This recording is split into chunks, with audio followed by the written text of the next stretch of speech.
நேயர்கள் அனைவருக்கும் வணக்கம். வெண்முரசு சொல்வழக்காடு அத்தியாயம் 40. கருணன் வருவதை தருமன் தொலைவிலேயே பார்த்துவிட்டார். அவனை அப்போது அவர் விரும்பவில்லை. அவர் முகக்குறியிலேயே அதை பார்த்துவிட்ட அர்ஜுனன் புன்னகையுடன், சூதர்கள் நம் எதிர்காலம் மூத்தவரே, அவர்கள் நம்மை தொடர்வதை நாம் தடுக்க முடியாது. அவர்கள் நம்மை பற்றி சொல்வது நமக்கு அதிர்ச்சி அளிப்பதாகவே இருக்கும். ஆனாலும் அதுவே நாம் என்று நெடுமூச்சுடன் அமைய வேண்டியதுதான் என்றான். நகுலன், அவர்களின் இழிவரல் பல சமயம் உளம் சோரச் செய்கிறது என்றான். அவர்கள் அனைத்தையும் மாபெரும் கேலி கூத்தாக ஆக்கிவிடுகிறார்கள். தருமன், சோதர்களின் நிலை இரக்கத்திற்குரியது என்றார். இங்கு மலைக்குடிகளையும் செம்படவர்களையும் பார்க்கிறோம். அவர்கள் தங்கள் உலகில் தங்களை விட மேலானவர்கள் என எவரையும் பார்ப்பதே அரிது. அவ்வப்போது வந்து செல்லும் விருந்தினருக்கு அவர்கள் எவ்வகையிலும் கட்டுப்பட்டவர்கள் அல்ல. ஆகவே அவர்கள் எங்கும் தலை வணங்காமல், எந்த இழிவையும் எதிர்கொள்ளாமல் காட்டு மரங்கள் என வான் நோக்கி நிமிர்ந்திருக்கிறார்கள். ஆனால் சோதர்கள் பாடகர்களாகவும் தேரோட்டிகளாகவும் அடுமனையாளர்களாகவும் மருத்துவர்களாகவும் முனிவர்களையும் அந்தனரையும் அரசர்களையும் சார்ந்தே வாழ வேண்டியிருக்கிறது. அரசு நிகழும் இடங்களில் வரலாறு சமைக்கப்படும் தருணங்களில் உடன் இருக்கிறார்கள். ஆனால் உலைக்களத்து பூனை என வெறும் சான்றாகவே எஞ்சுகிறார்கள். அவர்களை சூழ்ந்துள்ள ஒவ்வொரு தருணமும் அவர்களிடம், நீ எளியவன், நீ வெறும் விழியும் சொல்லும் மட்டுமே என்று சொல்லிக் கொண்டிருக்கின்றது. அவ்விழி உணர்வை அவர்கள் தங்கள் அங்கதத்தை கொண்டு கடந்து செல்கிறார்கள் என்று அவர் தொடர்ந்தார். அவர்களின் வழி ஒன்றே. அவர்கள் எளியவர்கள் என்பதனால் அனைத்தையும் அவர்கள் அளவுக்கே எளிமையாக்கி விடுகிறார்கள். மகாவியாசன் அவர்களுக்கு சொல் தடுமாறும் முதியவனாக தெரிகிறான். அரச முனிவர் யயாதி காமம் கொண்டு அலைபவர்.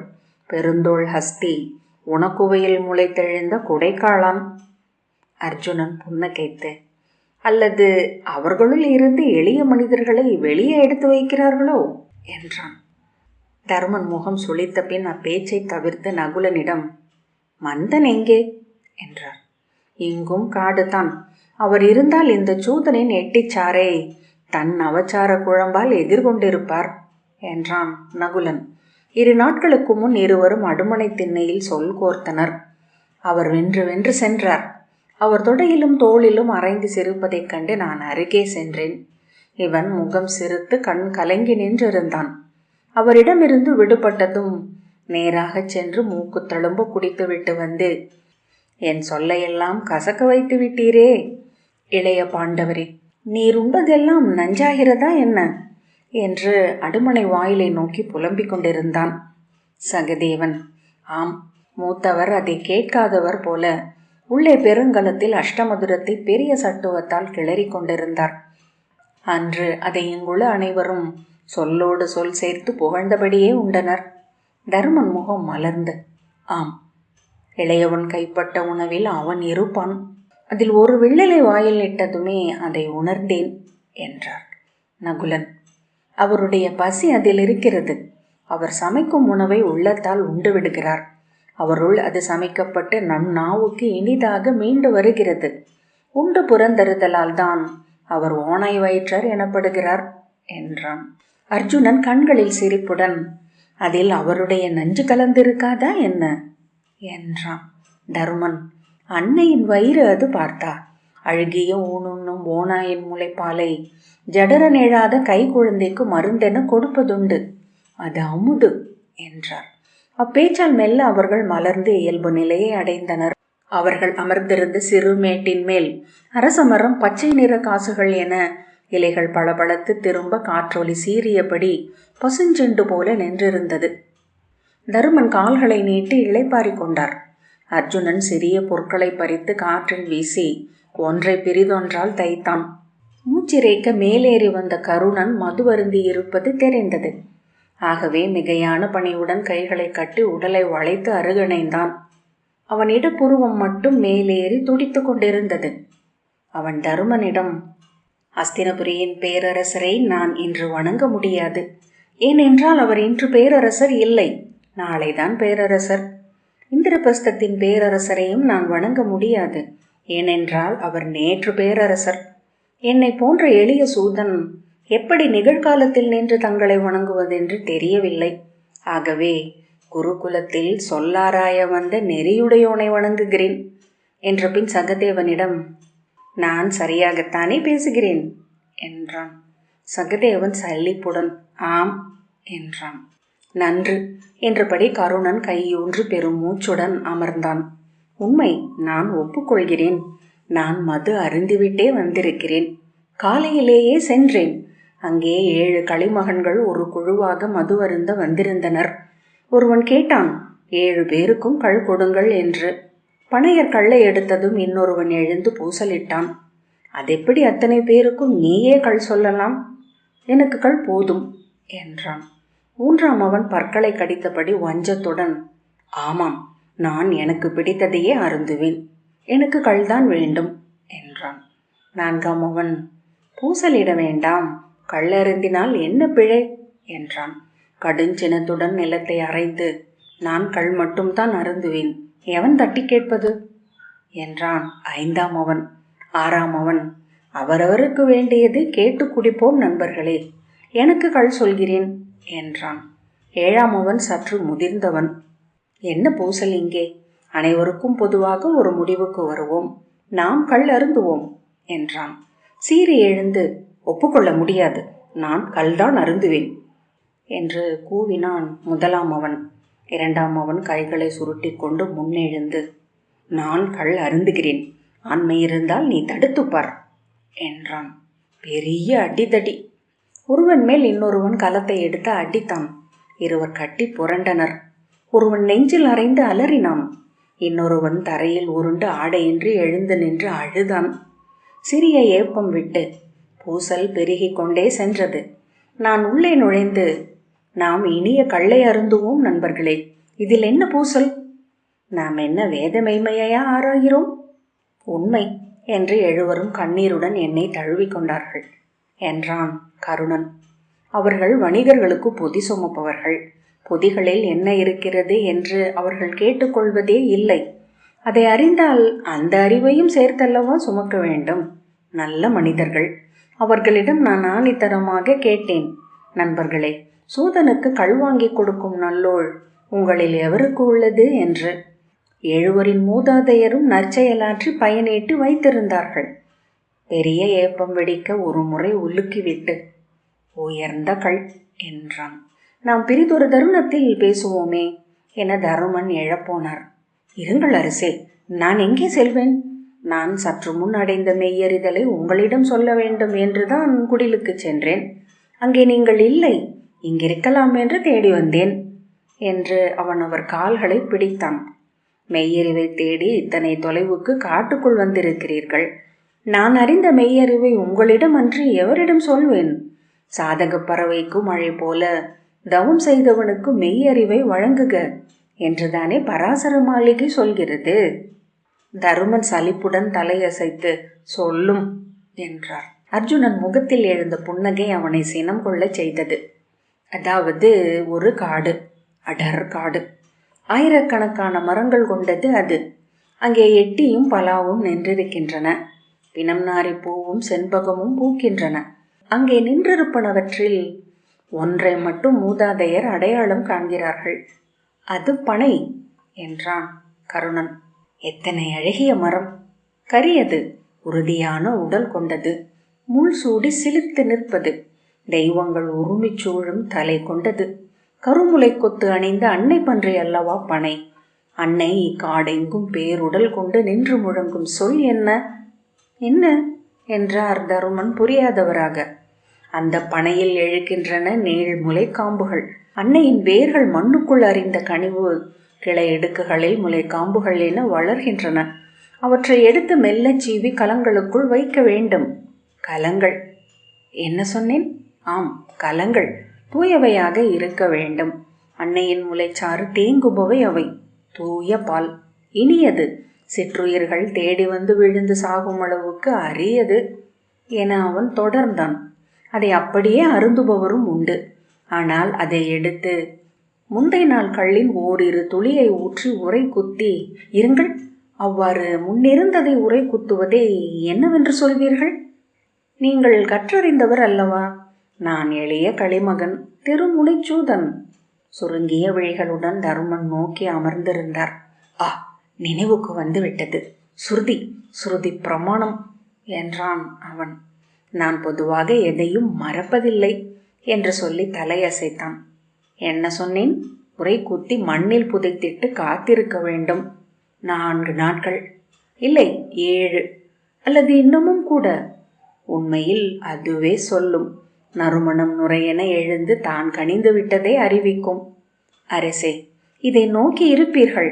தான் கனிந்ததை அறிவிக்காத கனி என்று உலகில் ஏதுமில்லை. பொறுத்திருக்க வேண்டும்.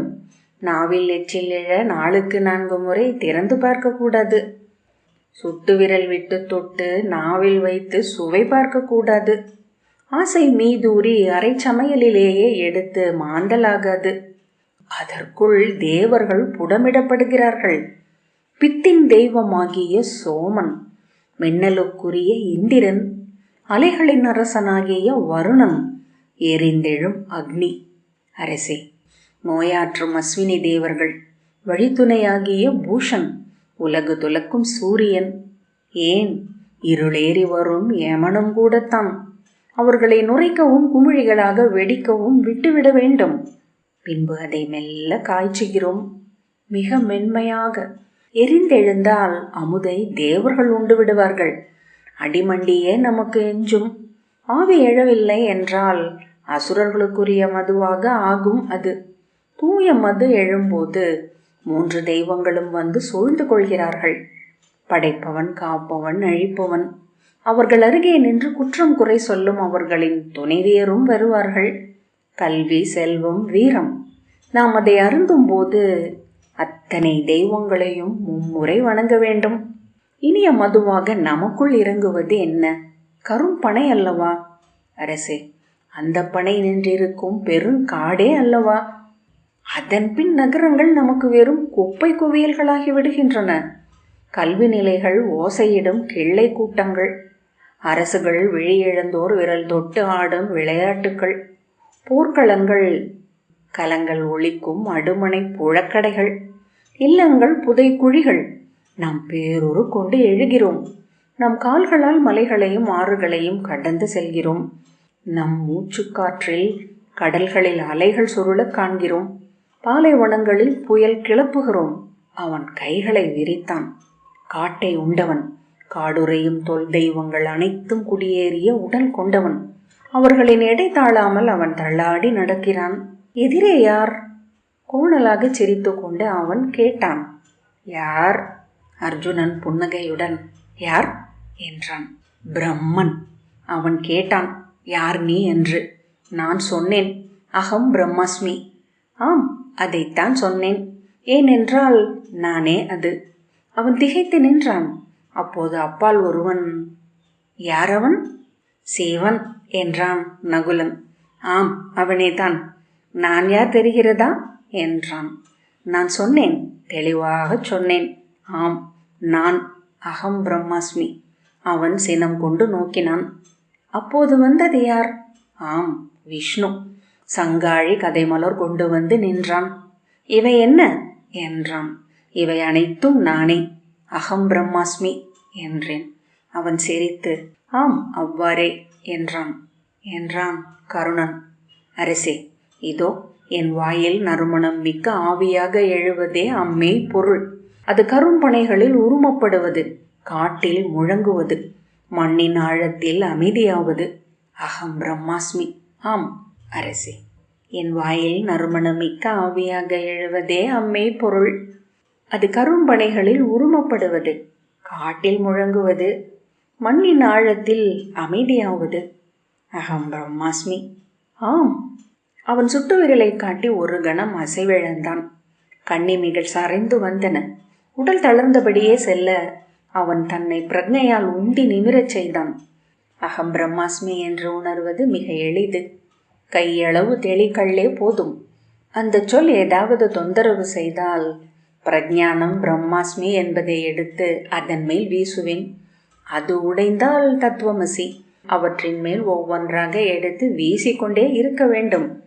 எழுவதற்கு தருணமே அளிக்கக்கூடாது. ஈசோவாசியம் இதம் சர்வம்.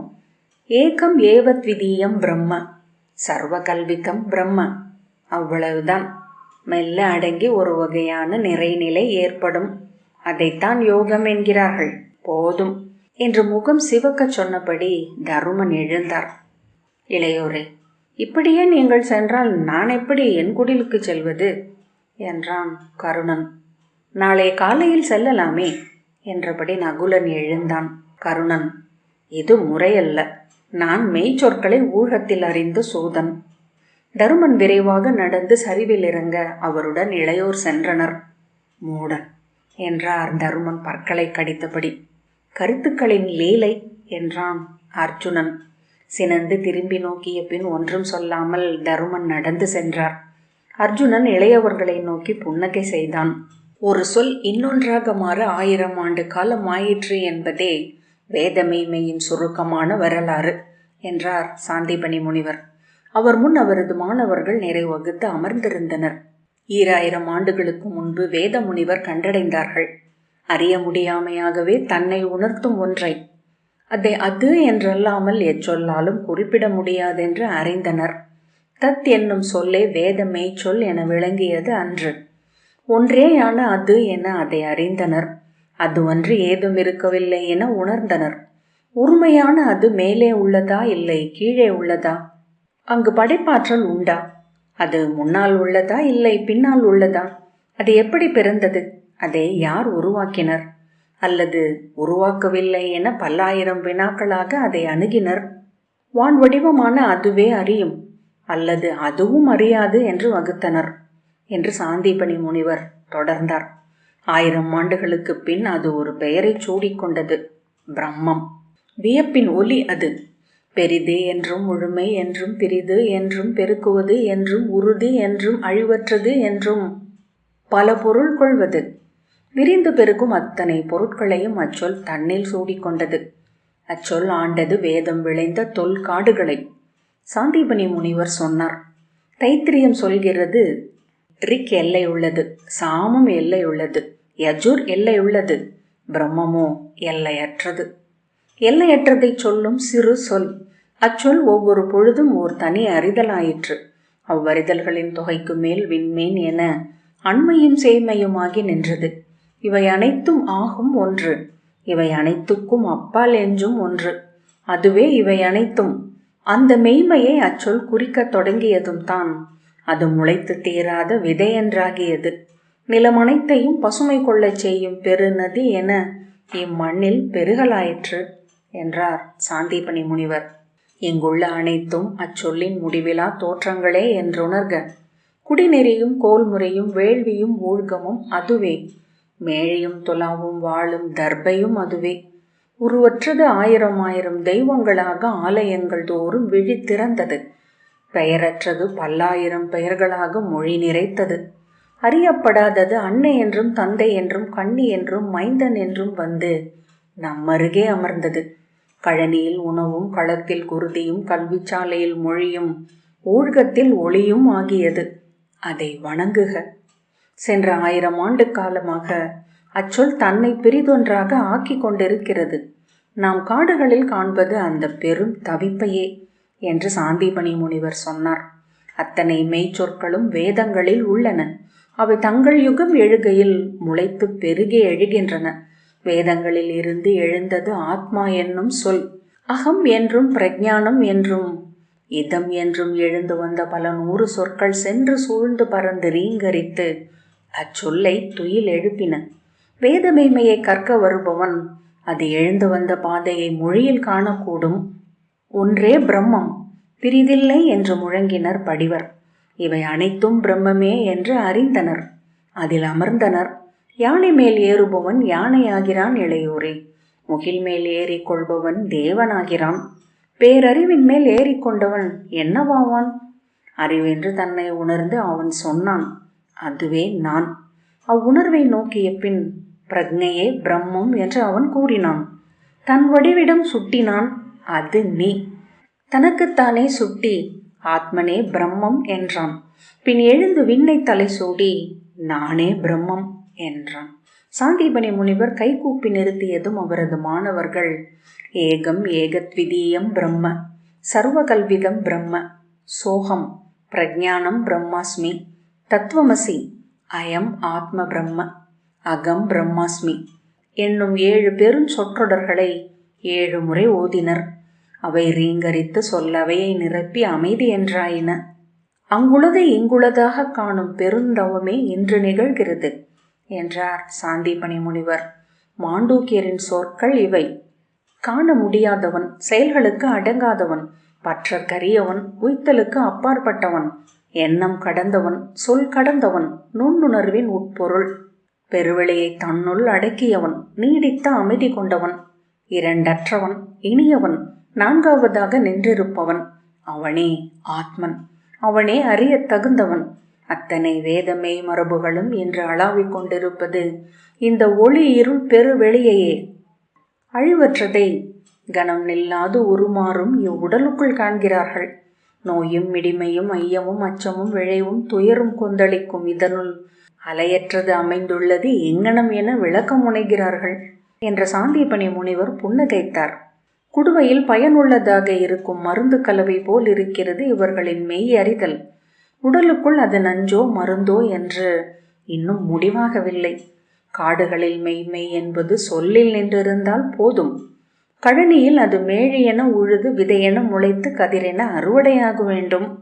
கட்டிருந்த பாழ்வெளியில் கழித்திருக்கும் முனிவருக்குரிய மருந்து எங்கனம் கூடு கட்டி குஞ்சுகளை ஊட்டும் குடித்தலைவனுக்கு உகந்ததாகும் என்று சாந்தீபனி முனிவர் தொடர்ந்தார்.